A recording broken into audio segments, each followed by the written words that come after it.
नमो नारायण। संक्षिप्त वाल्मीकि रामायण भाग 38। अपहृत सीता का पता राम को कैसे मिला। ये सच है कि सीता का पता हनुमान जी ने लंका जाकर लगाया था, लेकिन हनुमान से राम सीता का पता करने के क्रम में ही मिले थे। वास्तव में सीता के अपहरण से लेकर लंका में हनुमान के उनसे मिलने तक उनकी खोज को 3 चरणों में रखा जा सकता है। राम लक्ष्मण द्वारा अकेले सीता को ढूंढना, मृगों और जटायु द्वारा सीता हरण की सूचना। सबसे पहले आश्रम के आसपास रहने वाले मृगों से यह संकेत मिला कि सीता को आकाशमार्ग से दक्षिण दिशा की तरफ ले जाया गया था। उसी दिशा में आगे चलने पर जटायु मिले, जिन्होंने बताया कि सीता को रावण ले गया था। लेकिन रावण कौन था, कहाँ रहता था, सीता को लेकर किधर ले गया, ये कुछ भी पता नहीं था। अतः जटायु का अंतिम संस्कार करने के बाद वे लोग क्रोंचारण्य नामक गहन वन की तरफ बढ़े। यहीं उन्हें कबंध राक्षस मिला। कबंध द्वारा सुग्रीव से मित्रता के लिए सलाह। कबंध वास्तव में शापग्रस्त गंधर्व था। राम ने उसे शाप मुक्त कर दिया। कबंध ने वानरों के राज्य किष्किंधा के निर्वासित पूर्व राजा सुग्रीव से मित्रता करने का सुझाव दिया, जो कि उस समय ऋषिमुख पर्वत पर रह रहे थे। इसका कारण ये था कि सुग्रीव को दंडकारण्य ही नहीं बल्कि उससे दक्षिण के समस्त क्षेत्र के भौगोलिक स्थिति का बहुत अच्छा ज्ञान था। इसलिए कबंध का अनुमान था कि सुग्रीव सीता की खोज में राम की सहायता कर सकते थे।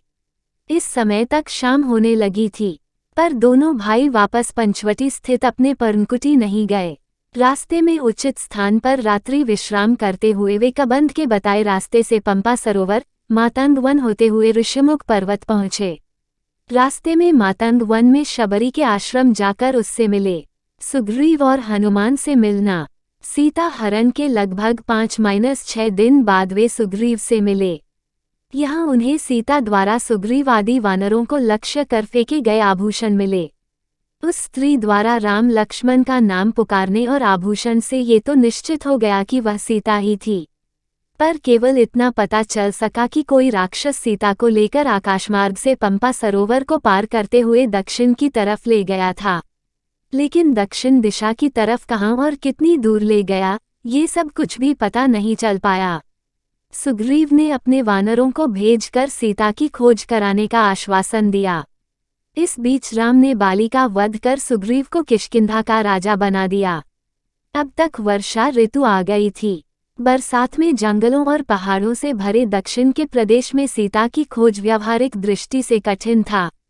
अतः ये विचार हुआ कि बरसात के 4 महीने तक राम लक्ष्मण प्रस्रवणगिरी नामक पर्वत, जो कि ऋषिमुख पर्वत के पास ही था, पर स्थित एक गुफा में रहते। बरसात के बाद सुग्रीव वानरों को सीता की खोज में भेजते। बरसात के 4 महीने राम लक्ष्मण ने सीता की कुशलता की कामना करते हुए और किसी तरह बिताया। राज्याभिषेक के बाद सुग्रीव सभी मंत्रियों के साथ किष्किंधा आ गए थे। बरसात के 4 महीने वे सब किष्किंधा में रहे। इसके बाद वानरों को भेजकर सीता की खोज करने का कार्य शुरू हुआ। वानर सेना का समुद्र तट तक सीता को खोजना।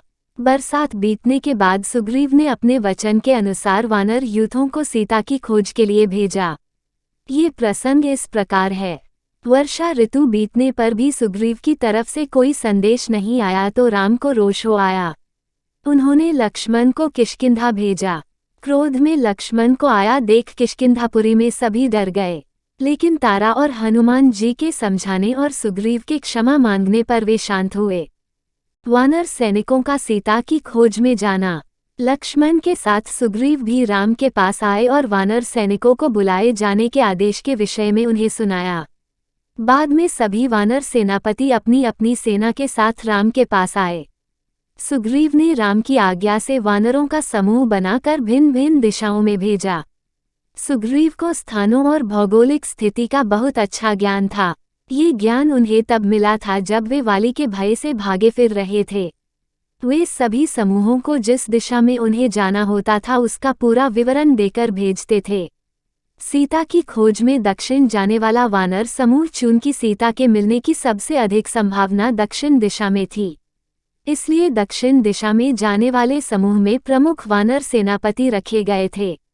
इनमें हनुमान और युवराज अंगद के अतिरिक्त जांबवान, नील, गंधमादन आदि भी थे।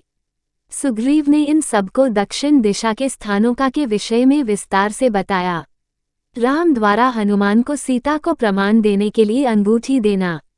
सुग्रीव को हनुमान जी से विशेष आशा थी कि वही इतने सक्षम है कि सीता का पता लगा सकते थे। राम जी भी उनसे सहमत थे, इसलिए उन्होंने अपने नाम के अक्षरों से युक्त एक अंगूठी हनुमान को दी। जब वे सीता से मिलते तो उन्हें विश्वास दिलाने के लिए पहचान चिन्ह के रूप में ये अंगूठी उन्हें देना था। सुग्रीव, लक्ष्मण और राम को प्रणाम कर यह समूह दक्षिण दिशा में सीता की खोज के लिए चला।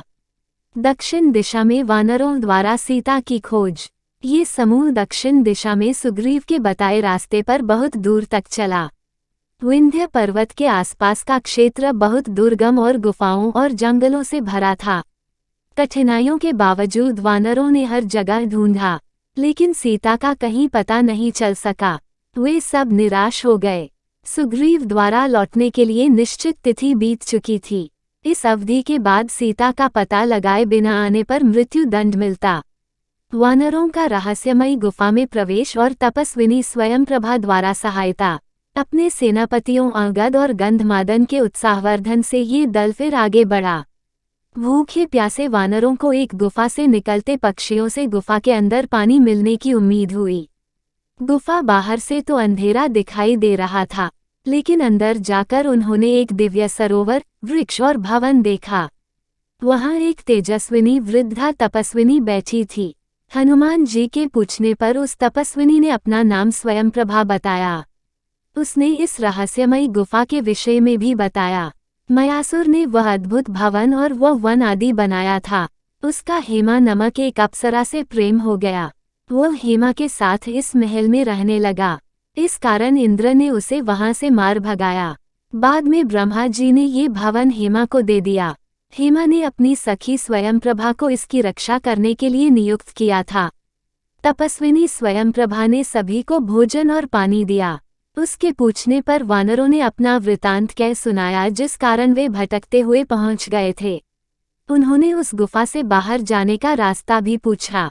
तपस्विनी ने कहा कि यद्यपि वहां एक बार आकर जीवित वापस जाना संभव नहीं था, लेकिन उन सबको वह बाहर निकाल देगी। उसके निर्देशानुसार सभी ने अपनी आंखें बंद कर ली। आंखें बंद करते ही सब गुफा के बाहर आ गए। तपस्विनी ने कहा, ये रहा नाना प्रकार वृक्षों और लताओं से भरा शोभाशाली विंध्यागिरी। इधर वह प्रश्रवण गिरी है और सामने यह महासागर लहरा रहा है। इस तरह सबको समुद्र तट पर पहुंचाकर वो फिर गुफा में चली गई।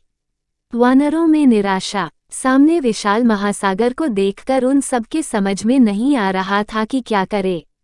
समुद्र पार करके अगर सीता की खोज करे तो समुद्र पार करना संभव नहीं था। वापस जाने पर सुग्रीव मार डालता। कोई अन्य रास्ता नहीं देखकर कुछ लोग फिर से स्वयंप्रभा की गुफा में जाने का राय देने लगे। हनुमान जी ने सबको समझाया।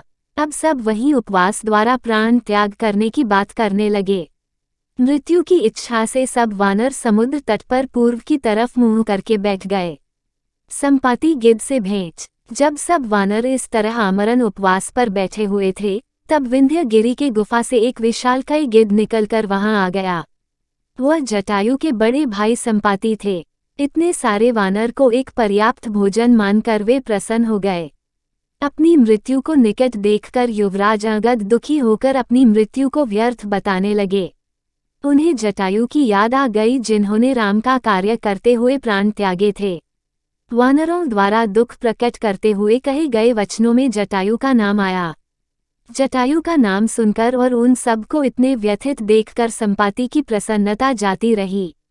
वे क्षुब्ध हो गए। उन्होंने जटायु के विषय में पूछना शुरू किया। जटायु उनके छोटे भाई थे। संपाति द्वारा वानरों को सीता की सूचना देना। संपाति के आग्रह पर अंगद ने संपाति को पर्वत शिखर से उतार दिया। पूछे जाने पर वानरों ने सीता हरण, जटायु मरण से लेकर उन सबके आमरण उपवास पर बैठने का सारा वृतांत सुना दिया। रावण द्वारा अपने भाई की हत्या का समाचार सुनकर वह बहुत दुखी हुए। पंख जल जाने और वृद्धावस्था के कारण अब वे शरीर से इतने सक्षम नहीं थे कि भाई का बदला ले सके, पर वे उन सब की सहायता करना चाहते थे जो उनके भाई के हत्यारे को उसके किए का दंड दे सके।